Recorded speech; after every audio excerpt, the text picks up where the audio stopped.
নমস্কাৰ প্ৰিয় দৰ্শক ষ্টুডিঅ'ৰ মজিয়াৰ পৰা মই গীতালে আপোনালোক সদৌতিকে আন্তৰিক স্বাগতম জনাইছো আজিৰ অতিথিৰ মাজলৈ। প্ৰিয় দৰ্শক সম্পৰ্ক আসলতে হেয়া নহয় যি আনক দেখুৱাই কৰা হয়, সম্পৰ্ক হেয়াহে যি হৃদয়েৰে কৰা হয় আৰু আপোনালোকৰ সৈতেও আমাৰ সম্পৰ্ক ঠিক তেনেকুৱাই। এইখিনিতে শিল্পী সম্বন্ধে এষাৰি খুব সুন্দৰ কথা মোৰ মনলৈ আহিছে। শিল্পী হেয়া নহয় যি কেৱল অভিনয় কৰে, শিল্পী হেয়া নহয় যি কেৱল অভিনয় কৰে, শিল্পী হেয়াহে যি সমাজখনক এক নতুন দিশ দিয়ে। হয় প্ৰিয় দৰ্শক, মোৰ কথাৰ পৰা নিশ্চয় অলপ হ'লেও আপোনালোকে অনুমান কৰিব পাৰিছে, যিহেতু মই শিল্পীৰ কথা কৈছোঁ, অভিনয়ৰ কথা কৈছোঁ, যে আজিৰ অতিথিৰ মাজত আমাৰ অতিথিনী কোন। আহক এইখিনিতে পৰিচয় কৰাই দিছোঁ। আজি আমাৰ মাজত উপস্থিত আছে অসমৰ চিনেমা জগতৰ এগৰাকী প্ৰতিষ্ঠিত আৰু বলিষ্ঠ অভিনেতা, পৰিচালক, প্ৰযোজক, আমাৰ আটাইৰে চিনাকি, আমাৰ আটাইৰে মৰমৰ শ্ৰদ্ধাৰ প্ৰাঞ্জল শইকীয়া ডাঙৰীয়া। আপোনাক স্বাগতম জনাইছোঁ আজিৰ অতিথিৰ মাজলৈ। ধন্যবাদ। আৰু মই সকলোকে নমস্কাৰ জনাইছোঁ, সকলোকে সুন্দৰ শুভেচ্ছা জনাইছোঁ। হয় প্ৰাঞ্জল দা, সঁচাকৈ খুব ভাল লাগিছে আপোনাক আজি লগ পাই। আজি আমি অভিনয় সম্পৰ্কে কথা পাতিম, কবিতা সম্পৰ্কে কথা পাতিম আৰু বিভিন্ন ধৰণৰ কিছু দুই এটি ব্যক্তিগত কথাও পাতিম। আমাৰ নিশ্চয় দৰ্শকসকলো উৎসুক হৈ আছে জানিবলৈ, কিন্তু আৰম্ভণিতে আপোনাৰ পৰা জানিবলৈ বিচাৰিছোঁ আপোনাৰ অভিনয় জীৱন সম্পৰ্কে। ক'ত, কেনেকৈ, কিদৰে আৰম্ভ হৈছিল?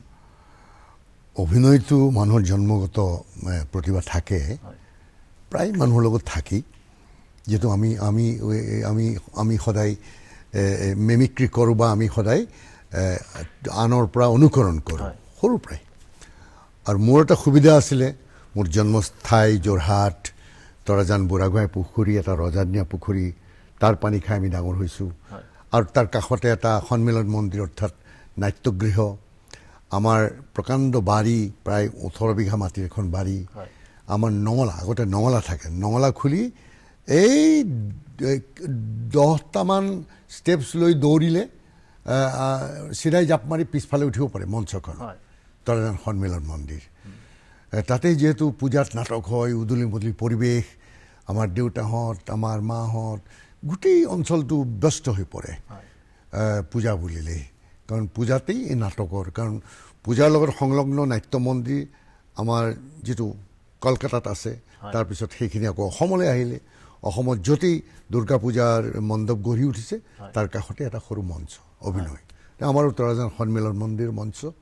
গতিকে দেউতাহঁত জ্যেষ্ঠসকলে অভিনয় কৰে তাত পূজাত, আমি ব্যস্ত হৈ পৰোঁ, দৌৰা দৌৰি, ইটো সিটো যা যোগাৰ, ঘৰলৈ মানুহ আহে, চাহ খাবলৈ আহে, পানী খাবলৈ আহে, সেইবিলাক আমাৰ কাম। আমাৰ খুব মনটো মানে একদম উৎসাহত ঠাই নোপোৱা হয় আমাৰ মনে।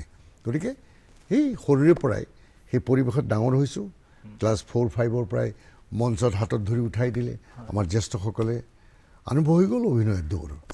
আৰু লাহে লাহে এই অভিনয়তে বেছি সময় মঞ্চৰ আশে পাশে কটালোঁ, খেলা ধূলা, তাৰ লগে লগে অফুৰন্ত পৰিৱেশ। এতিয়া হয়তো সাধুকথা যেন লাগিব, বিশেষকৈ এই চিটিত যিসকল ল'ৰা ছোৱালী ডাঙৰ হয়। কৈ থাকোঁতে এখনি প্ৰতিচ্ছবি মোৰ চকুৰ ওচৰত ভাহিয়ে উঠিছে, নঙলামুখ। কাৰণ চহৰত সেই পৰিৱেশ আমি নাপাওঁ দেখিবলৈ। নঙলামুখত কত খেলা, এই ওলমা বাদুলি দিয়া, কোনোবাই বদমাচি কৰি নঙলডাল টানি দিয়ে, ঢেপেককৈ পৰা, তাৰ তলতেই চিকুণাই থোৱা মাটি, সদায় নঙলামুখৰ মাটিখিনি ঘাঁহ চিকুণোৱা হয়, কোৰেৰে চিকুণোৱা হয় বা হাতেৰে তোলা হয়, তাতেই খেলা ধূলা, মাৰ্বল। আৰু আমাৰ ভণ্টিহঁত, সেই ছোৱালীবিলাকে তাতেই এই MIS কিবা কিবি খেলে, সেইবিলাক খেলটো এতিয়া নাইকিয়াই হ'ল। থলুৱা যি খেল সমূলি নাই এতিয়া। সেয়া আপোনাৰ অভিনয়ৰ আৰম্ভণি। সেই অভিনয়ৰ যাত্ৰাৰ পৰা লাহে লাহে আপুনি চিনেমা জগতলৈ আহিল। এই চিনেমা জগতলৈ কেনেকৈ আহিল, কিদৰে আহিল, এই সম্পৰ্কে? চিনেমাটো তেতিয়া আমাৰ মনত চিনেমাই ঠাই পোৱা নাছিল মুঠেই। আৰু সময় কটাওঁ খেলা ধূলা আৰু জীৱনৰ সোণালী সময় বুলি কওঁ সেইকাৰণে। অফুৰন্ত খেলা, মই আমাৰ ঘৰতে ক্লাব, সেইটো এটা মই ক'ব খুজিছোঁ যে বহুতে নাজানে বহুতে জানে। আমাৰ ঘৰৰ সেই প্ৰকাণ্ড বাৰীত আমাৰ চমৰ বৰদলৈ, তেখেত নেভিত আছিলে, তেখেত বডি বিল্ডাৰ, বক্সাৰ, ৰেচলাৰ, সৰ্বগুণাকৰ্মী সেইফালৰ পৰা। তেওঁ খুব সোনকালে ভলণ্টিয়াৰ ৰিটায়াৰমেণ্ট লৈ গুচি আহিলে। তৰাজানতে তেওঁৰ ঘৰ, আমাৰ ঠাইখিনি তৰাজান। গতিকে চমৰ দা বুলি আমাক ক'বলৈ ক'লে হয়। তহঁতি আমাক মোক চমৰ দা বুলি কবি দেই হ'ব প্ৰকাণ্ড বডি দেখি ভাল লাগে ক'লে যে তহঁতি এনেই খেলা ধূলা কৰি সময় কটোৱাতকৈ বডি বিল্ডিং কৰিব লাগে ৰেষ্টলিং কৰিব লাগে বক্সিং কৰিব লাগে তেতিয়াহ'লে নিজে ফিট হ'ব পাৰিবি আৰু অন্যায়ৰ বিৰুদ্ধে তহঁতি অকণমান নিজক প্ৰস্তুত কৰিব পাৰিবি কিবা হ'লে বেয়া কথা কাণ্ড হ'লে নিজক প্ৰটেক্ট কৰাৰ উপৰিও তহঁতি সমাজখনক প্ৰটেক্ট কৰিব পাৰিবি গতিকে আৰম্ভ হৈ গ'ল আমাৰ ঘৰতে এই ফ্ৰণ্ট স্পেচ তাত ৰেষ্টলিং গ্ৰাউণ্ড অৰ্থাৎ আখাৰা যিটোক কয় হিন্দীত আখাৰা কয় সেই তাতে আমি আখাৰা খান্দিলোঁ ৰেষ্টলিং গ্ৰাউণ্ড বিহাৰী পেহলৱানৰ পৰা আমি সেইবিলাক শিকিলোঁ ভোগদৈৰ পৰা বিহাৰী পেহলৱান আহি পেলাই আমাক ডাও পেটছ ৰেষ্টলিং শিকালে মিনাৰাম কাৰ্ডাং তেওঁ NIS কোচ আছিলে তেতিয়া মাজুলীৰ যুৱক তেওঁ আমাক বক্সিং শিকালে আৰু বিহাৰী পেহলৱানৰ পৰা মই লাঠি শিকিবলৈ ল'লোঁ আৰু weight free hand exercise body weight exercise সেইবিলাক কৰি আমি সেই পৰিৱেশত ডাঙৰ হ'লোঁ কিন্তু এটা কথা মোৰ লগৰ একেলগে ডাঙৰ হোৱা একেলগে খেলা ধূলা কৰা একেলগে পঢ়া শুনা কৰা হয়তো বহুত আছিলে তৰাজানত তাৰ ভিতৰতে 4-5জন মানুহে এই শৰীৰ চৰ্চা এই কথাটোত সাঙুৰ খাই থাকিলে বাকীবিলাক চাবলৈ আহে বাকীবিলাকে অন্য কথাত সময় কটায় আমাৰ এইবিলাক আৰু তাৰপৰি ক্ৰিয়েটিভ নাটক কবিতা এইবিলাকতে আমাৰ সময় কটাল গতিকে এনেকৈ আৰম্ভ হৈ এটা সময়ত গৈ গৈ গৈ গৈ গৈ গৈ যেতিয়া গুৱাহাটীলৈ আহিলোঁ 1975 এটা ইণ্টাৰভিউ হ'ল ৰবীন্দ্ৰ ভৱনত গোটেই অসমত এটা বিভিন্ন ঠাইৰ পৰা ল'ৰা ছোৱালী আহিলে অভিনয় কৰা ল'ৰা ছোৱালী কাৰণ চৰকাৰে তেখেতৰ সকলৰ সাংস্কৃতিক সঞ্চালকালয়ে এটা নাট্য উইং খুলিবলৈ ল'লে আৰু তাত আহিলে দায়িত্ব লৈ দুলাল ৰয় NSD বৰ্তমান আমাৰ আটাইতকৈ ছিনিয়ৰ তাৰ লগতে দেৱকুমাৰ নাথ এই দূৰদৰ্শনতে ৰিটায়াৰ কৰিছে তেখেত NSD প্ৰথম স্নাতক আমাৰ অসমৰ তাৰপিছত দুলাল ৰয় আৰু তাৰপিছত মই তাৰপিছত এই পূৰ্ণিমাহঁত আহি আছে বাহাৰুল আদিল অনুপ হাজৰিকা সীমা বিশ্বাস এনেকৈ আহি আছে গতিকে এটা সময়ত ৰবীন্দ্ৰ ভৱনত চাকৰি 75 লগে লগে ৰেডিঅ'টো আমাৰ খুব প্ৰিয় আগতে নাটক শুনো ৰেডিঅ' আইডল বিলনী নাটক শুনো কেনেকৈনো ৰেডিঅ'টোত অভিনয় কৰিব পাৰিম কেতিয়া সেই এটা চিন্তা সদায় থাকে সুন্দৰ সুন্দৰ ভইচবিলাক সেইটো সময়ত মনোৰঞ্জনৰ একমাত্ৰ মাধ্যমে আছিল ৰেডিঅ' আৰু ফ্ৰী চিনেমা চাবলৈ টিকেট কিনিব লাগে কিন্তু ৰেডিঅ'টো ফ্ৰী গতিকে মানুহে মনোৰঞ্জন হয় গতিকে গাঁৱে ভূঞে নগৰে চহৰে পথাৰে পাৰ্বণে সকলোতে ৰেডিঅ' বা ট্ৰানজিষ্টাৰ গতিকে বেছিভাগ মানুহৰ ওচৰ চাব পাৰি ৰেডিঅ'ৰ থ্ৰুৱেদি গতিকে সেই ৰেডিঅ'ত গুৱাহাটীলৈ আহি 75 ৰবীন্দ্ৰ ভৱনত জইন কৰিলোঁ নাট্য উইঙত আমি চিলেক্ট হ'লোঁ 6জন চেতনা দাস ৰুণু দেৱী ৰবীন নেওগ খালিদ চৌধুৰী মই পূৰ্ণিমা শৰ্মা পাঠক আৰু হেমন্ত দত্ত গতিকে আমি এইকেইজন 7জন মিলি এই থিয়েটাৰ উইংটো আৰম্ভ হ'ল তাত ইন্দ্ৰ ভূঞা গুচি গ'ল ৰিত দত্ত গুচি গ'ল কানাই বেজবৰুৱা গুচি গ'ল ওপৰলৈ এই বহুত আৰ্টিষ্টৰ আহযাহ মিৰেল কুদ্দুছ এতিয়াও আছে তেখেত এতিয়া হাজি হৈ গ'ল খুব ভাল এক্টৰ দীনেশ দাস তেওঁ ৰেডিঅ'ৰ পৰা ৰিটায়াৰ কৰিছে ষ্টেচন ডাইৰেক্টৰ হিচাপে এই সকলো আমাৰ মানে সহযোগী শিল্পী আছিলে প্ৰাঞ্জল দা কথা পাতিম কিন্তু এইখিনিতে মোৰ মনলৈ আহিছে আপোনাৰ সেইখন চিনেমা আজলি নব খুব সুন্দৰ চিনেমা খুব সুন্দৰ আপুনি অভিনয় কৰিছে আৰু তাৰ এটি মোৰ খুব ভাল লাগে কেৱল মোৰ বুলি ক'লে ভুল হ'ব আমাৰ দৰ্শকসকলেও খুবেই ভাল পায় কাক বুলিনো কোনে নিজে গান পাতি ল'লে খুব সুন্দৰ এই গানটো এবাৰ আমি চাই লওঁ নিশ্চয় নিশ্চয় অকমান ৰ'ব নেকি হয়নে আপোনাৰ ফাদাৰৰ এজ কিমান বাৰু মানে বয়সৰ কথা সুধিছে পিতাৰ হাতৰ কামতলীয়া চৰে এনেকুৱা ডেকা মোক ডেকা কৰি দিব পৰা বয়স বুজিছা বুজিলো এনেকুৱা বয়সৰ ছোৱালী থকা বাবে বোলে আমাৰ নিচিনা বয়সৰ ডেকা ল'ৰা পালে আদৰিহে নি নিয়ে হালোৱা চাইৰে গৰুৰ দৰে আদৰে আমাৰ ৰূপ দেখি জোঁৱাই দৰে আদৰিও নিব পাৰে কি মিলাজ বৰ সুভদ্ৰা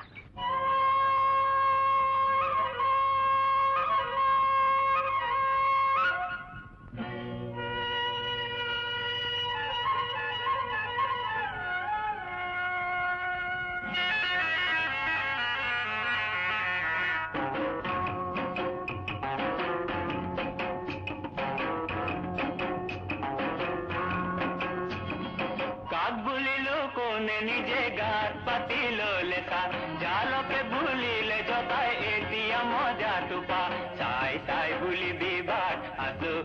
পিছল ঘাট চাই চাই বুলি বিবাদ আছো হুৱা পিছল ঘাট ভৰি পিছলি পৰ জানো খোপনি নৰয় জানো চকু পানী বয় মাকন এবাৰ ভাবি চা কাক বুলিলো কোনে নিজে গাত পাতি ললে চা জালকে ভুলিলে জকাই এতিয়া মজাটো পা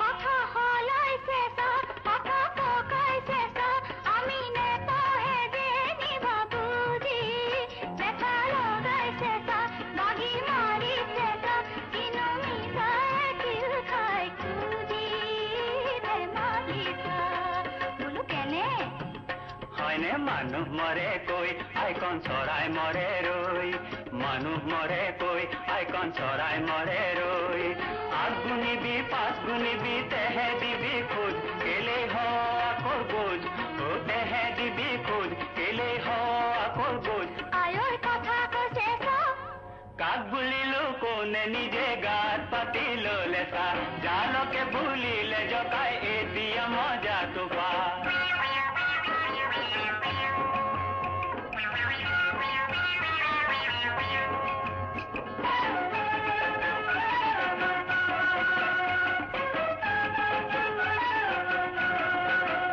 পক্ষী বনৰীয়া পাখি বৰণীয়া দেখি ধৰি ৰাখি চলে মন মাথোনে মেলিবা মাথোনে মাতিবা দেখি দেখি নেথাকিবা নেথাকিবা বোলো কেনে হয়নে হাতো মেলা নাই দেবা মাতো মতা নাই হাতো মেলা নাই দেবা মাতো মতা নাই পক্ষী ৰূপ দেখি আমি ভুলো যোৱা নাই আমাক নালাগে চৰাই আমি ভুলো যোৱা নাই আমাক নালাগে চৰাই আয়ৰ কেনে কৰে সব কাক বুলিলো কোনে নিজে গাত পাতি ললে চা জালকে ভুলিলে জকাই এতিয়া মজাটো পা কাক বুলিলো কোনে নিজে গাত পাতি ললে চা জালকে ভুলিলে জকাই এতিয়া মজাটো পা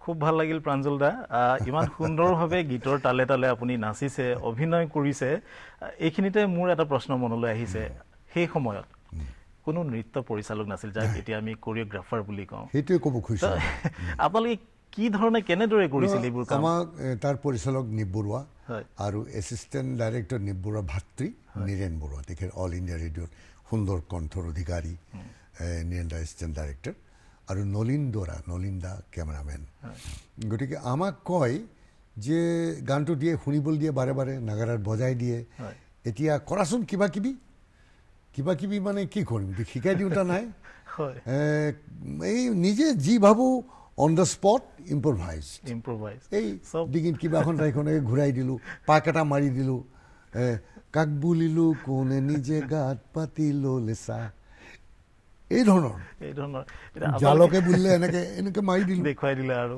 শব্দৰ তালে তালে শব্দবোৰৰ অৰ্থ বুজি তেনেকে দেখুৱাই দিলে বাছ। আপোনালোকৰ সুবিধা হৈছিল কিন্তু আমাৰ অভিনেত্ৰীসকলৰ কি হৈছিল এই অৱস্থাত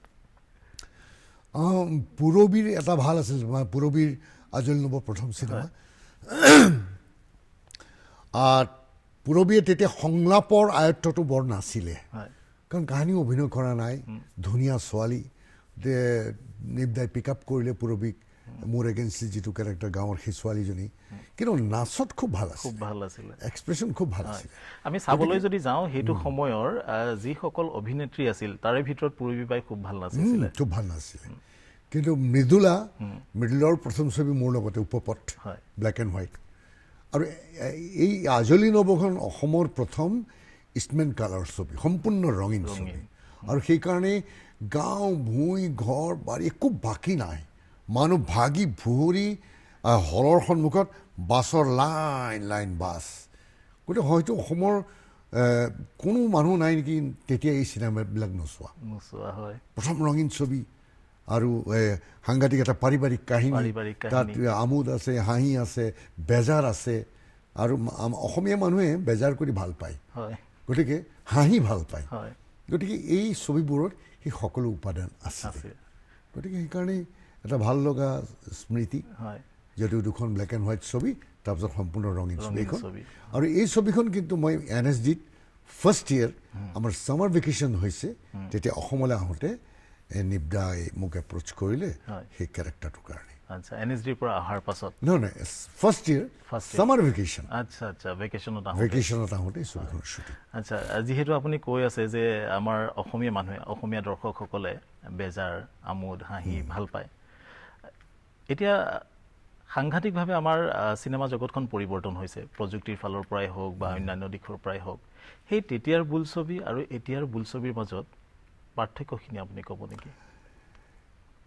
তেতিয়াৰ মানুহবিলাকে আমাৰ যিবিলাকে ছবি চাইছিলে, জানো টেকনিকেলি বিশেষ ব্ৰিলিয়েণ্ট নাছিলে, নাছিলে। সাধাৰণভাৱে শ্বটবিলাক লয় আৰু আমাৰ অসমীয়া ছবিত বেছি খৰচ কৰিব নোৱাৰে, হয় খুব সীমিত মানে অৰ্থক লৈ পেলাই ছবিবিলাক কৰা হয়। গতিকে সেই এটা আমি সদায় খেয়াল ৰাখিব লাগে যাতে NG নহয়। নহয় এটা শ্বৰ্ট NG হ'লে বহুত পইচা প্ৰডিউচাৰ নষ্ট হয় বুলি কয়। গতিকে আমি খুব ভালকৈ ৰিহাৰ্চেল কৰি সংলাপত চিৰিয়াছলি সংলাপ মনত ৰাখি, কাৰণ শ্বট এবাৰ বা দুবাৰহে দিম, হয় তাৰপিছত হাহাকাৰ লাগি যায় NG লাগি হ'লে। যায়। গতিকে সেইখিনি খুব চিৰিয়াছলি আমি কৰিছিলোঁ।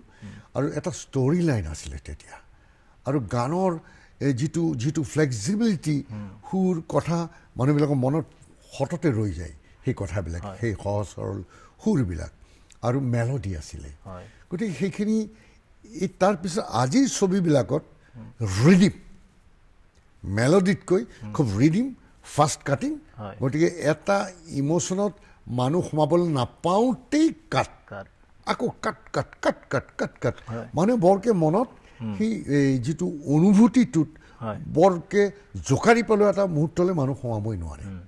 তাৰ মাজতে আজিৰ প্ৰজন্মই সেইটোকে ভাল পায়, সেইটোকে লয়। মই নাজানো আজিৰ প্ৰজন্মৰ সেই ল'ৰা ছোৱালীবিলাকে আমাৰ তাহানিৰ ছবিবিলাক যদি দেখুওৱা হয়, হয় ফেষ্টিভেল এটা পাতি, তেওঁলোকক যদি মতা হয় যে আজিৰ ইউথসকলক মাতিছোঁ, তেওঁলোকে আজি ছবি চাই তাহানিৰ ছবিবিলাক চাই কি অনুভৱ কৰে, তেনেকুৱা এটা কৰিলে হয়তো আমি গম পাম যে তেওঁলোকে কেনেকৈ, কাৰণ ইম'শ্যন আমাৰ অসমৰ মানুহৰ ইম'শ্যনটো সঁচাকৈ আছে দেই। চিটিত গুচি গৈছে, কঠোৱা হৈছে, কিন্তু সকলো মানুহটো চিটিত নাথাকে। হয় বহুত মানুহ মফচল চহৰত থাকে, সৰু সৰু চহৰত থাকে, তাত এতিয়াও সেই পাৰিবাৰিক সম্পৰ্কবিলাক এতিয়াও আছে, আছে চিটিত নাই। মোৰ কাষৰ ঘৰটোত কি হৈছে মই নাজানো, সময় নাই আমাৰ। গতিকে হয়, এইবিলাকে তেতিয়াৰ আচলতে অভিনয়ে হওক, কাহিনী ভেটিটোৱে হওক, সংগীতে হওক, সঁচাকৈ যেন এতিয়াৰ কোনো এটি বিষয়ৰ লগতে তুলনা নহয়। যদিও যথেষ্ট উন্নত হৈছে প্ৰযুক্তিৰ ফালৰ পৰাই হওক, সাংঘাতিকভাৱে পৰিৱৰ্তন হৈছে, কিন্তু চিৰসেউজ যিটো এটা শব্দ আছে এতিয়াও সেউজীয়া। কিন্তু এটা কথা, হয় মই প্ৰায়ভাগ পৰিচালকৰ লগতে অভিনয় কৰিছোঁ। হয় শিৱ ঠাকুৰৰ লগত মোৰ প্ৰথম ছবি ব্লেক এণ্ড হোৱাইট ক'লা বগা ছবি ফাগুনী, তাৰপিছত হেমন্ত দা খুব ভাল পৰিচালক হোৱাৰ সম্ভাৱনা আছিলে, হয় তেওঁৰ লগত উপপথখন কৰিছিলোঁ। কিন্তু চামাও তেওঁ এই ছবিৰ জগতত আৰু বৰ আহিবলৈ নিবিচাৰিলে। অভিনয় কৰিছে, গান লিখিছে, খুব ভাল তেওঁ গান লিখে হেমন্ত দা। কিন্তু মুনীন বৰুৱা এজন, মোৰ মনত জানুবৰৰ লগতো মই কৰিছোঁ, ডক্টৰ ভৱেন্দ্ৰনাথ শইকীয়াৰ লগত কৰিছোঁ, দাৰা আহমেদৰ লগত কৰিছোঁ। প্ৰত্যেক পৰিচালকৰে নিজস্ব এটা ষ্টাইল থাকে, হয় কিন্তু বেছিভাগ ছবি মই মুনীন বৰুৱাৰ লগত কৰিছোঁ। হয় মানে কি, এতিয়ালৈকে হয়তো 50খনমান ছবি হ'ল, তাৰ ভিতৰত মুনীন বৰুৱাই 14খন ছবি পৰিচালনা কৰিলে, তাত 10খনত মই কৰিছোঁ, আচ্ছা বাকীবিলাকৰ লগত 2খন 3খন এনেকৈ কৰিছোঁ। কিন্তু মুনীন বৰুৱা সকলো ফালৰ পৰা স্ক্ৰিপ্ট সুন্দৰকৈ কৰিব পাৰে, হয় আৰু তাত এই নাটকীয়তা থাকিবই। তেওঁৰ নাটকৰ পৰা তেওঁ আৰম্ভ কৰিছে জীৱন, আৰু খুব সুন্দৰকৈ এখন স্ক্ৰিপ্ট তুলি ধৰে। তেওঁৰ হিউমাৰাছ ৰিলিফবিলাকো সস্তীয়া নহয়, হয় খুব সুন্দৰকৈ হিউমাৰাছ যিবিলাক খুহুতীয়া কথা সুন্দৰকৈ আনে, কেৰেক্টাৰ উপস্থাপন তেনেকৈ কৰে। তেওঁৰ শ্বৰ্ট টেকিংবিলাক ভাল আছিলে। গতিকে মুনীন বৰুৱাৰ প্ৰায় প্ৰত্যেকখন ছবি কমাৰ্চিয়েলি ছাকচেছফুল হৈছে। ছাকচেছফুল হয়। পাহাৰী কন্যাৰ পৰা হয়। এই প্ৰতিমা, পাহাৰী কন্যা, পিতা পুত্ৰ, প্ৰভাতী পক্ষীৰ গান, দাগ, হয়। বিভিন্ন ছবি, বাৰুদ, হয়। এই কন্যাদান, হয়। বিভিন্ন ছবি আৰু বিভিন্ন তেওঁৰ ছবি। গানবিলাকো বৰ ভাল লগা হয়। ভাল তেওঁৰ লগা। ছবিৰ গানবিলাক। আপুনি পাহাৰী কন্যাৰ কথা কৈছে, গতিকে নিশ্চয় আমাৰ দৰ্শকসকলেও অপেক্ষা কৰি আছে যে প্ৰাঞ্জল দাৰ আৰু এটি গীত চাই লওঁ। পাহাৰী বাহ, কন্যাৰ ডিফুৰ সেই হয়। পাহাৰ, সেই পৰিৱেশ, হয় এই তুমি কোৱাৰ লগে লগে মোৰ মনত দোলা দিছে হয় চিনবিলাক। হয় প্ৰাঞ্জল দা, দোলা দিছে যিহেতু আহকচোন আমি একেলগে উপভোগ কৰোঁ এই গীতটি। হয়।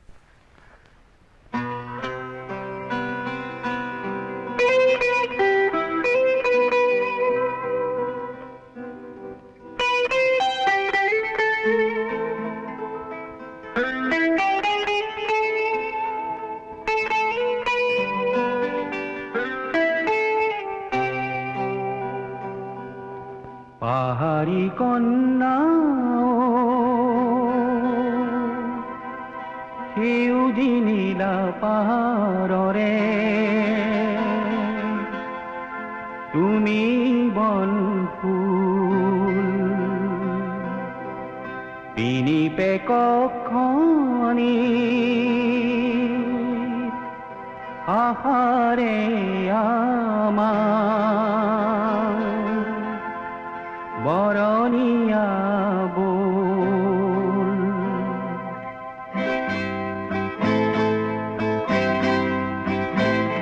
জাৰিং জাংচাই জেউতি চৰাই মৰহিয়াত পুলক জগাই তোলে প্ৰীতিৰ ৰোল পাহাৰী কন্যা সেউজী নীলা পাহাৰৰে তুমি বনফুল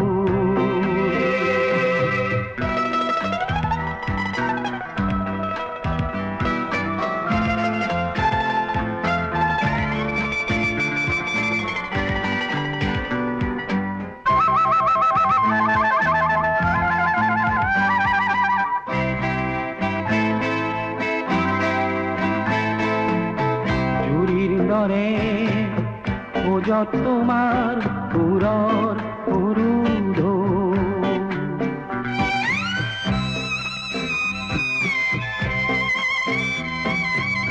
জোনাক ভৰা হাঁহিত তোমাৰ চেনেহ ভৰা মন। তুমি বাৰু চঞ্চলালে মৰমত আকুল তুমি বাৰু চঞ্চলালে মৰমত আকুল পাহাৰী কন্যা সেউজী নীলা পাহাৰৰে তুমি বনফুল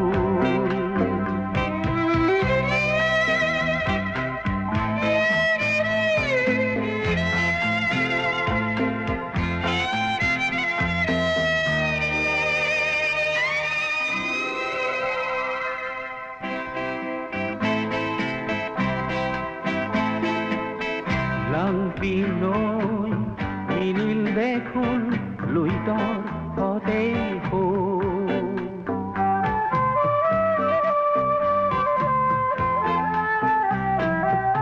প্ৰেমৰ গতি বাধাবিহীন তাকে যেন মোৰো বুকু লুইতৰ দৰে ত্ৰিশতে ব্যাকুল মোৰো বুকু লুইতৰ দৰে ত্ৰিশতে ব্যাকুল পাহাৰী কন্যা সেউজী নীলা পাহাৰৰে তুমি বনফুল পিনি পেকখনি আহাৰে আমাৰ বৰণীয়া বোল জাৰিং জাংচাই জেউতি চৰাই মৰু কুঁহিয়াত ফুলক জগা তোলে প্ৰীতিৰ ৰোল, তোলে প্ৰীতিৰ ৰোল, তোলে প্ৰীতিৰ ৰোল, তোলে প্ৰীতিৰ ৰোল। খুব সুন্দৰ প্ৰাঞ্জল দা, নেচাৰেল বিউটি, সাংঘাতিক। কেনে অনুভৱ হৈছে এতিয়া সেই সময়ৰ এই পাহাৰী কন্যাৰ গীতটি উপভোগ কৰি আপোনাৰ কেনে লাগিছে? সেই সময়লৈ উৰি যাব মন গৈছেনে বাৰু?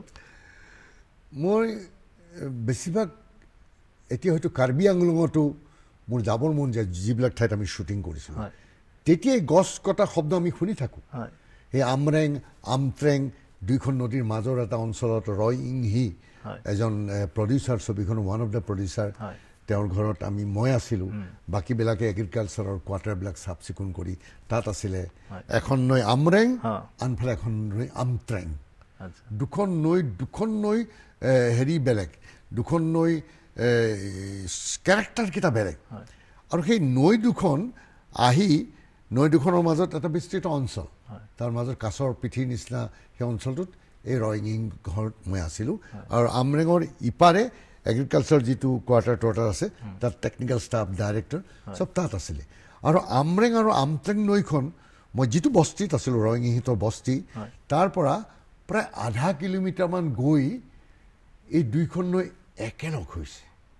তেতিয়া ঠাণ্ডা দিন, দুইখন নৈ আমি দেখোঁ ৰাতিপুৱাই কুঁৱলীৰ দুটা ৰাস্তা, গাঢ় কুঁৱলীৰ দুটা ৰাস্তা যেন গৈ আছে। আৰু দেখোঁ যে ক'ৰবাত ৰাস্তাকেইটা মিলিছে, কুঁৱলীৰ ৰাস্তা দেই, ভৰপূৰ কুঁৱলী। এদিন ৰাতিপুৱা আমি ঠিক কৰিলোঁ, তাৰে কেইজনমান প্ৰডিউচাৰ, মণিৰাম ৰংহাং, ফুডিং টেৰাং, এনেকৈ কেইজনমানক লৈ পেলাই ঠাণ্ডা একদম কাপোৰ তাপোৰ পিন্ধি, জেকেট, তাৰ পৰা নগা শ্বল, বুট জোতা পিন্ধি আমি হাবি, সৰু সৰু ফুটুকা হাবি, সেইবিলাক ভাঙি ভাঙি বস্তি পাৰ হৈ পেলাই দেখিছোঁ কোনো শব্দ নাই কিন্তু দেই। অথচ এই তাত দুখন নৈ যেতিয়া দলঙৰ ওপৰেদি যাওঁ কেনেকুৱা শব্দ, কাৰণ শিলবোৰৰ পৰা পানীবোৰ চিটিকি চিটিকি পৰে, ফেন উঠে, ফোঁৱাৰা হয়, হুলস্থুল এটা কাৰবাৰ। কিন্তু দুইখন নৈ আমি গৈ থাকোঁতে কোনো শব্দ নাই। গৈ গৈ নিঃশব্দে লগ হৈছে, চাওঁ যে আৰে ইয়াতে নদী দুখন লগ হৈছে, কুঁৱলীৰ ৰাস্তাকেইটা তাত একেলগ হৈছে, একদম সীমা। তাৰ পৰা আৰম্ভ হৈছে কপিলি। কপিলি এটা বৰ সুন্দৰ অভিজ্ঞতা।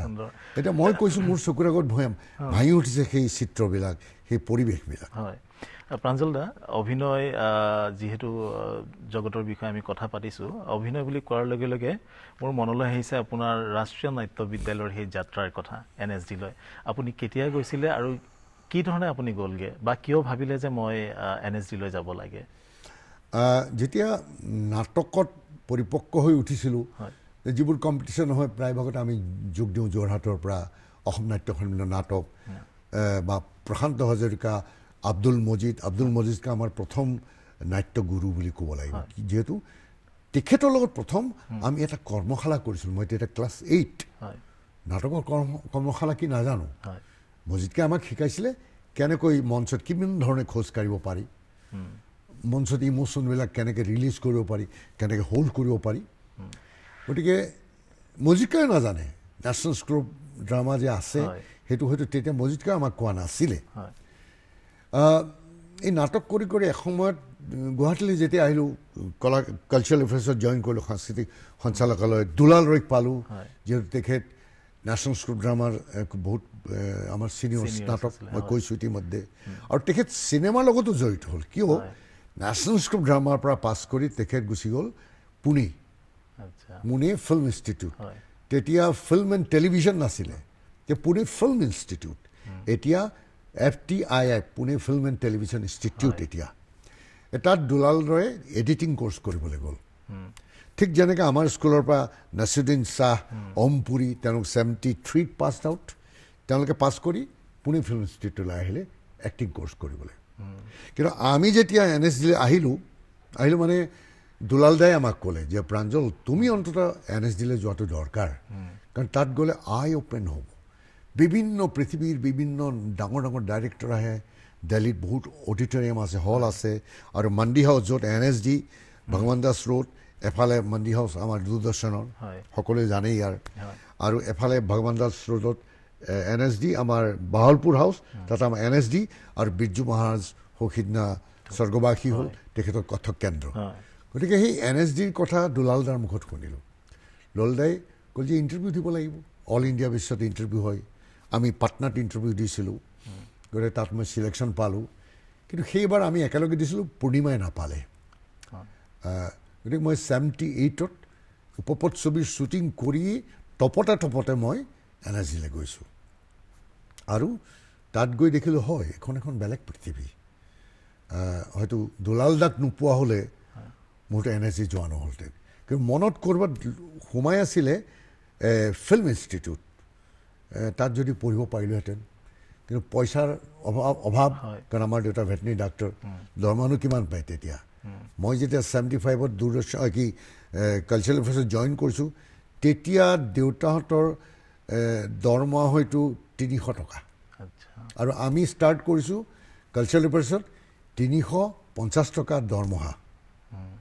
75ত আৰু 75ত ৰেডিঅ'ত জইন কৰিছোঁ ৰেডিঅ'ৰ ফিজ তেতিয়া হয়তো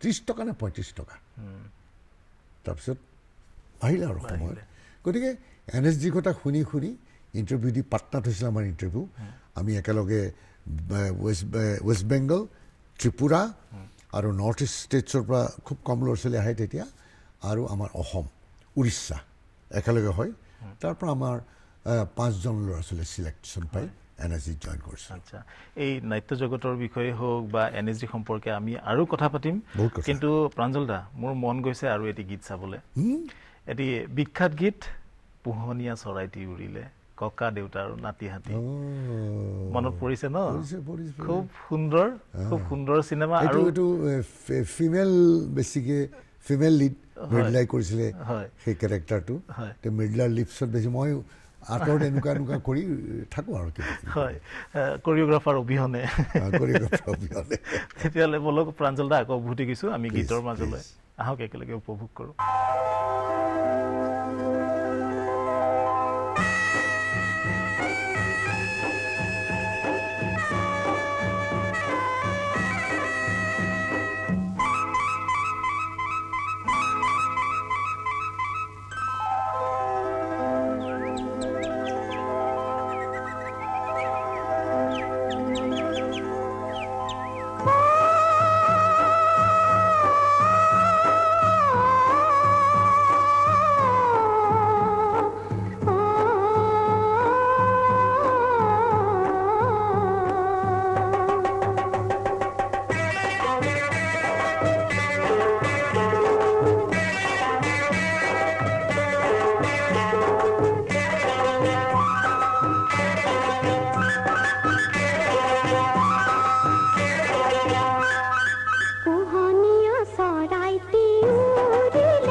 চকুৰ মণি চকামকা বৰণীয়া সপোন অকা চকুৰ মণি চকামকা বৰণীয়া সপোন অকা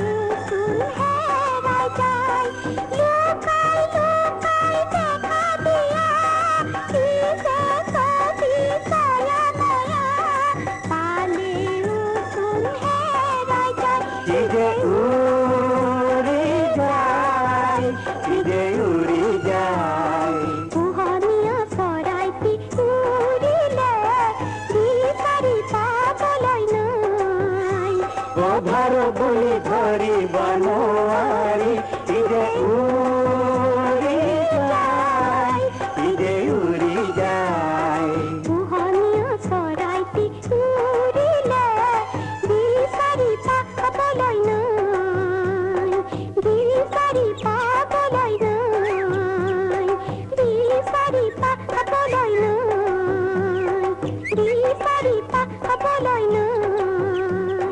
বিচাৰি পাবলৈ নাই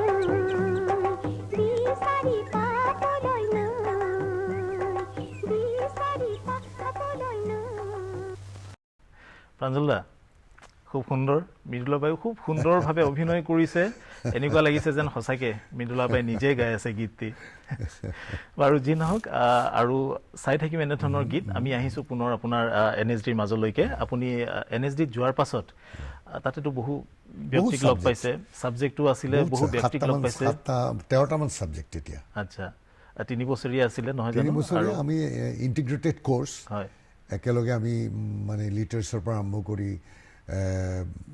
modern Indian drama western drama classical Indian drama বিশেষকৈ লিটাৰেচাৰত এইকেইটা ছাবজেক্ট তাৰোপৰি এক্টিং ডাইৰেকশ্যন আৰু ইফালে lighting makeup music stage craft এই মুভমেণ্ট এণ্ড মাইম এই বিভিন্ন ছাবজেক্ট এই প্ৰত্যেকৰ ওপৰত পৰীক্ষা হয় প্ৰত্যেকৰে টিচাৰ বেলেগ বেলেগ গেষ্ট টিচাৰ আহে আৰু পাৰ্মানেণ্ট টিচাৰো তেতিয়াতো আপোনাৰ সৌভাগ্য ঘটিছিল যে আমাৰ বলিউডৰ যিসকল শিল্পী তেওঁলোকক লগ পোৱাৰো নিশ্চয় নাছিৰুদ্দিন শ্বাহ মাজে মাজে আমি লগ পাওঁ যিহেতু নাছিৰুদ্দিন শ্বাহ মই ক'লোঁ ইতিমধ্যে 73ত পাছ কৰিছে NSDৰ পৰা আমি জইন কৰিছোঁ 78 মোতকৈ ছিনিয়ৰ কিন্তু ৰতন থিয়াম পাছ কৰিছে 74 মোতকৈ ছিনিয়ৰ কিন্তু ৰতন দা তেতিয়াহে আমাক Thangta martial art Manipuri martial art শিকাবলৈ আমাক আহে প্ৰাঞ্জলদা এইখিনিতে ক'বলৈ বিচাৰিছিলোঁ মোৰো সৌভাগ্য ঘটিছিলে ৰতন থিয়াম ছাৰক লগ পোৱাৰ আমাৰ চিগালত মাৰ্চিয়েল আৰ্টছৰ ওপৰত তেখেতে শিকাইছিলে খুব সুন্দৰ খুব ভাল ব্যক্তি আছিলে তেখেত আৰু খুব সুন্দৰভাৱে শিকাইছিলে বস্তুবোৰ তাৰপাছত যাত্ৰাৰ বিষয়ে কওক আকৌ ৰতন দা আমি বন্ধুৰ নিচিনা আছিল যে তেতিয়া এতিয়া নিচিনা শকতাবত নহয় তেতিয়া একদম ফিট আছিলে আৰু নাছিৰুদ্দিন শ্বাহ সঘনাই আহে কিয় মোৰ ক্লাছমেট ৰত্না দীনা পাঠক চিনেমা আৰ্টিষ্ট তেখেত এতিয়া নাই পৃথিৱীত দীনা পাঠকৰ কন্যা ৰত্না পাঠক সুপ্ৰিয়া পাঠক সুপ্ৰিয়াও খুব ভাল অভিনেত্ৰী ৰত্না মোৰ ক্লাছমেট আৰু ৰত্না আছিল পূৰ্ণিমাৰ ৰুমমেট গাৰ্লছ হোষ্টেলত কাৰণ নেক্সট ইয়েৰ মই 78ত গ'লোঁ 79ত পূৰ্ণিমাই তাত এণ্ট্ৰি পাই পেলাই এডমিশ্যন লৈ পূৰ্ণিমা তাত আছিলে গতিকে সেই সূত্ৰে নাছিৰ আহি থাকে ৰত্নাৰ লগত ভাল পোৱা গতিকে আমাৰ নাটক হ'লেই নাছিৰ আহি যায় যিকোনো অজুহাত লৈ ৰত্নাৰ ওচৰ পায়হি গতিকে আমি আড্ডা দিওঁ বিভিন্ন বিষয় আৰু সদায় আমাৰ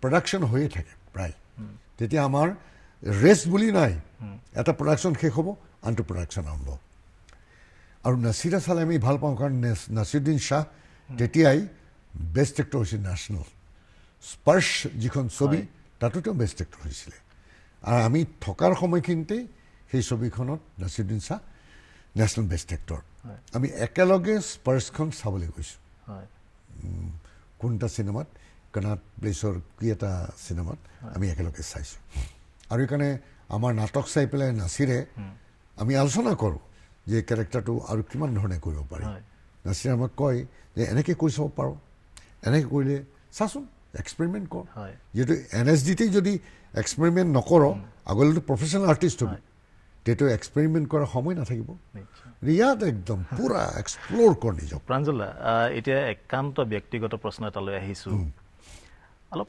প্ৰেম সম্পৰ্কে আপুনি দেখিবলৈ খুব হেণ্ডচাম ষ্টিল এতিয়াও আপুনি খুব হেণ্ডচাম দেখিবলৈ ৰূপে কি কৰিব পাৰে গুণেহে সংসাৰ তৰে সেইটো হয় কিন্তু আজিকালি অৱশ্যে ৰূপো লাগে লাগে লাগে নহয় জানো প্ৰাঞ্জল দা সৌন্দৰ্যটো ভাল পায় মানুহে নিশ্চয় গতিকে আপুনি খুব হেণ্ডচাম সেইটো সময়তো আৰু হেণ্ডচাম যিহেতু এতিয়াই ইমান হেণ্ডচাম তো আপুনি পূৰ্ণিমা বাইদেউ কেনেকৈ লগ পালে বা পূৰ্ণিমা বাইদেউৰ লগত আপোনাৰ প্ৰেম কেনেকৈ হ'ল সঁচা কথা ক'বলৈ গ'লে পূৰ্ণিমা মোৰ ভণ্টিৰ লগত পঢ়িছিলে যোৰহাটত হয় তেতিয়া নাজানো কিন্তু একেলগে পঢ়ে এজনী ওখ পাখ দীঘল চুলি এজনী ছোৱালী ভণ্টিহঁতক কয় কিন্তু মেট্ৰিক পাছ কৰিয়ে হয়তো পূৰ্ণিমা গুৱাহাটীলৈ শ্বিফ্ট কৰিলে দেউতাক পুলিচ SP আছিলে শান্তিপুৰত তেওঁলোক আমি নাজানো কিন্তু আমি যেতিয়া দেখিলোঁ যে পূৰ্ণিমা শৰ্মা পাঠক যোৰহাটৰ ছোৱালী চিনেমাৰ হিৰ'ইন হ'ল আমি চিনেমাবিলাক চাওঁ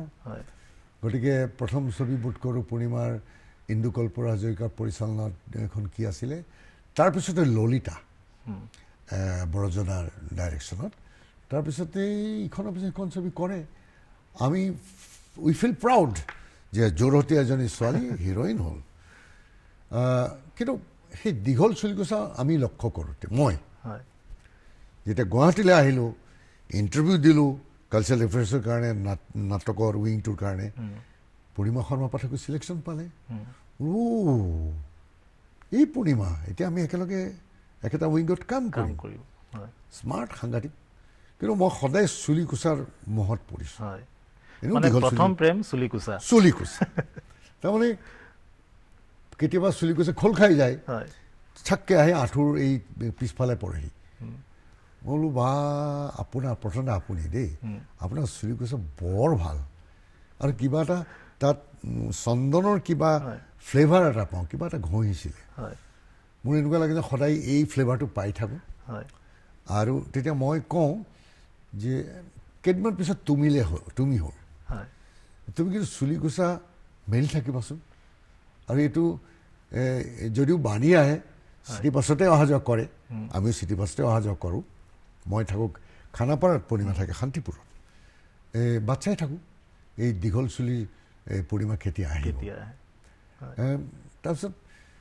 কেইটামান গুণ মই প্ৰত্যক্ষ কৰিলোঁ য়োগা কৰে এক্সাৰচাইজ কৰে যিটো মই সদায় কৰোঁ যিটো মই সদায় ভাল পাওঁ আৰু মোৰ কথা হেল্থ ইজ ফাৰ্ষ্ট হেল্থৰ লগত কোনো কম্প্ৰমাইজ কৰিব নালাগে সেই এটা কথা আৰু খেলিছিলে ভলী খেলিছিলে ময়ো খেলিছিলোঁ সেইফালৰ পৰা আৰু কোনো ধৰণৰ ইগ' নাছিলে বৰঞ্চ মোৰেই অলপ ইগ' আছিলে কিন্তু তেওঁ এষ্টাব্লিছ হিৰ'ইন চিটি বাছত সুন্দৰকৈ গুচি আহে ৰিক্সাত গতিকে ডাউন টু আৰ্থ কিছু আৰু কথা বতৰা খুব স্মাৰ্ট নেচাৰেল আৰু ব্লাণ্টলি কয় বহুত কথা সেই এটা কথা মই ভাল পাওঁ মই ব্লাণ্টলি নকওঁ মই ভাবোঁ যে মোৰ বুকুত প্ৰেম ভৰি থাকে প্ৰেম আৰু সেইকাৰণেই ফুল ভাল পাওঁ আৰু মই আনিলে কেতিয়াবা ফুলহে দিওঁ এতিয়াও বিয়া বাৰত মই মানুহক ফুল দিবলৈ পালে ভাল পাওঁ বা কাৰোবাক ৰাতিপুৱা ফুৰিবলৈ গ'লে ক'ৰবাত যদি শেৱালি ফুল পাওঁ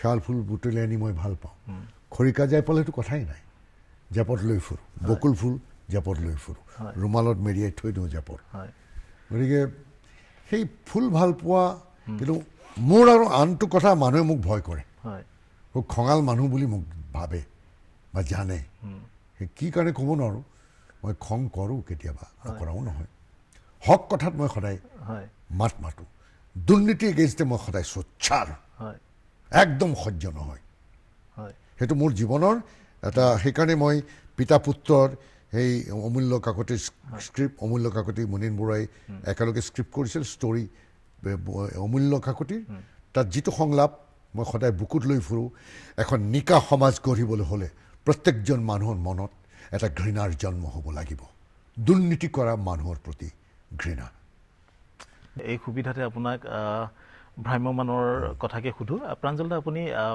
ভ্ৰাম্যমানলৈ কেতিয়া গৈছিলে বা কিয় মন মেলিলে যে মই ভ্ৰাম্যমানলৈ যাব লাগে আমি আগতে ভ্ৰাম্যমান চাওঁ আৰু মই NSD পৰা পাছ কৰি আহি প্ৰথম কথা পইচা নাই, জিৰ', কাৰণ মোৰ দেউতা ঢুকাই গ'ল হয়। ইতিমধ্যে NSG থাকোঁতে দেউতা ঢুকালে, দেউতাৰ বেংক বেলেঞ্চ জিৰ'। গতিকে মই জিৰ'ৰ পৰা জীৱনটো আৰম্ভ কৰিবলগীয়া হ'ল। মোৰ সৰু ভণ্টি, ভাইটি, মা তিনিটা মোৰ লগত প্ৰাণী।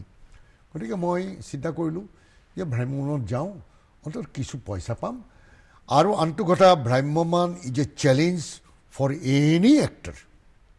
কাৰণ সেই চেলেঞ্জটো ল'ব লাগিব এই কাৰণেই, অসমৰ ভ্ৰাম্যমান থিয়েটাৰ নগৰে চহৰে গ্ৰামে গঞ্জৰে সেই 200-250 দিন, 200-250 পেণ্ডেল, প্ৰায় এটা বছৰ 3 মাহ ৰিহাৰ্চেল, বাকী 7 মাহ এই পাৰফৰ্মেঞ্চ। গতিকে 2টা শ্ব', 3টা শ্ব', বৰষুণত তিতিও কৰিব লাগিব, ঠাণ্ডাটো খালী গাত কৰিব লাগিব, উত্তপ্ত গৰমতো হেভি পোচাক পিন্ধিও কৰিব লাগিব, মিথলজিকেল প্লে যেতিয়া কৰোঁ। It's a challenge. সেইকাৰণে মই ভাবিছিলোঁ যে প্ৰত্যেক এক্টৰ এবাৰ হ'লেও ভ্ৰাম্যমান থিয়েটাৰৰ, এতিয়াৰ ভ্ৰাম্যমান থিয়েটাৰ বেলেগ, তেতিয়াৰ ভ্ৰাম্যমান থিয়েটাৰৰ এটা অভিজ্ঞতা লোৱাটো দৰকাৰ। আৰু সেই ছিজন হয়। মই সেইকাৰণে ভ্ৰাম্যমান থিয়েটাৰ কৰিলোঁ। তাৰপিছত এৰা ধৰাকৈ মই 4 বছৰ প্ৰায় 3000-4000 নিশামান অভিনয় কৰিলোঁ ভ্ৰাম্যমানত। গতিকে সেইটো এটা খুব বেলেগ অভিজ্ঞতা। এতিয়াতো যথেষ্ট পৰিৱৰ্তন হ'ল এতিয়া বহুত ভ্ৰাম্যমান পৰিৱৰ্তন হ'ল। জগতত। এতিয়া বেছি টু মাচ অফ কমাৰ্চিয়েলাইজেশ্যন, নিশ্চয়। যিটো আমি এতিয়া ভাল নাপাওঁ। হয় হয়, তাৰ মাজতো ভাল নাটক ভ্ৰাম্যমানত এতিয়াও হয়, কিন্তু কম হয়, কম। প্ৰাঞ্জল দা, আপুনি কবিতা লিখে, খুব সুন্দৰ আবৃত্তিও কৰে, আৰু মোৰ সম্পূৰ্ণ বিশ্বাস যে আমাৰ দৰ্শকসকলো ৰৈ আছে যে প্ৰাঞ্জল দাৰ কবিতা শুনিবলৈ। এই প্ৰডিউচাৰ আমাৰ অজন্তা, হয় অজন্তা মোৰ ৰাখী ভণ্টি। হয় তাইক মই বৰ ভাল পাওঁ, বৰ মৰম কৰোঁ। অজন্তাই ভাল গল্প লিখে, কবিতাও লিখে। আৰু মোৰ কবিতা আগতে মই তাইক আহি পেলাই ইয়াত শুনাওঁ, কাৰণ বাইদেউ যিহেতু ইয়াতে আছে, প্ৰায় মই ইয়ালৈ আহোঁ। গতিকে মোৰ কবিতাবোৰ বৰ দীঘল দীঘল। অজন্তাই কৈছে, প্ৰাঞ্জল দা সৰু কবিতা ক'ব। গতিকে মোৰ নিজে লিখা কবিতা দীঘল। গতিকে হিৰুদাৰ এটা কবিতা আওৰাওঁ। বিদায় নোলোৱাকৈ গুচি যায় নৈ, তেনেকৈ গুচি যোৱাটোৱে নৈ নিয়ম। তুমি সৰোবৰ শান্তি কল্যাণ, পানীৰ তলেৰে তেজ তলমল, তেজ পদুমেৰে ভৰি পৰে সৰু সৰোবৰ। তোমাৰ সৰ্বগন্ধা যুৱতী শৰীৰ, প্ৰমাদত মোৰ কলিজাৰ ভঙা ঘৰ। সুঠাম দুপৰৰ মেজাং কৰি পোহৰৰ ছাট, শুকাই প্ৰেমৰ কিংখাপ। বতাহ তই আহি ঢৌ নুতুলিবি, ভাঙি নিদিবি প্ৰেমৰ মগ্নতা। শান্তিৰ দীৰ্ঘ উচ্চাৰণ, নিৰক্ষৰ আকাশ ফলি মেঘৰ কলীয়া আখৰ। আজি ৰাতি বৰষুণ হ'ব, অগাধ বৰষুণ।